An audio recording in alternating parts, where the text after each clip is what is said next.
Je ne sais pas pour quel motif la demande a refusé, nous avons seulement été informés qu'elle avait refusé et qu'elle serait réexaminée dans 1 an, a déclaré Tanya Koun. Je ne crois pas à son histoire. Une commission ad hoc s'était réunie dans la matinée à la prison d'Atteridgeville, près de Pretoria, où il est détenu, et devait informer les avocats des 2 parties après délibération sur le cas de l'ex-athlète désormais âgé. 36 ans, condamné à plus de 13 ans d'emprisonnement. La loi sud-africaine prévoit qu'une personne condamnée pour meurtre peut bénéficier d'une libération anticipée une fois la moitié de sa peine écoulée. Les parents de Reeva Steenkamp, qui était mannequin, se sont opposés à sa libération anticipée, estimant qu'Oscar Pistorius n'a jamais dit la vérité.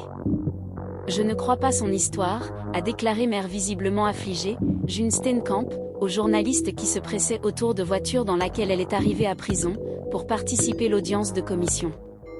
Elle n'a pas témoigné devant le meurtrier de sa fille, la commission ayant décidé d'entendre cette dernière dans un second temps, a précisé son avocate Tanya Koun. Un moment douloureux, nous avons été informés qu'une décision sera rendue dans la journée, a déclaré l'avocat vers midi, alors que l'audience se poursuivait. Mais porte-parole de l'administration pénitentiaire a nuancé un peu plus tard que ça pourrait arriver aujourd'hui ou autre jour. L'audience est un moment douloureux pour les parents de la victime qui vivent une condamnation à perpétuité depuis la mort violente de leur fille, a déclaré Maître Koun. Elle leur manque tous les jours. Saga juridique aux premières heures Saint-Valentin, le 14 février 2013, Pistorius a tiré une arme à feu à travers la porte salle bain sa chambre. Reeva Steenkamp, 29 ans, venue passer la nuit chez lui à Pretoria, a été abattue de 4 balles. Riche, célèbre, le sextuple champion paralympique était entré dans la légende du sport 1 an plus tôt en s'alignant avec les valides sur 400 mètres aux Jeux de Londres, une première pour un double amputé. Blade Runner, son surnom en référence à ses prothèses en carbone, a été interpellé au petit matin. Lors de son procès, retransmis direct à la télévision pendant 8 mois en 2014, l'ex-star est apparu l'arme, allant même jusqu'à vomir à la lecture du rapport d'autopsie.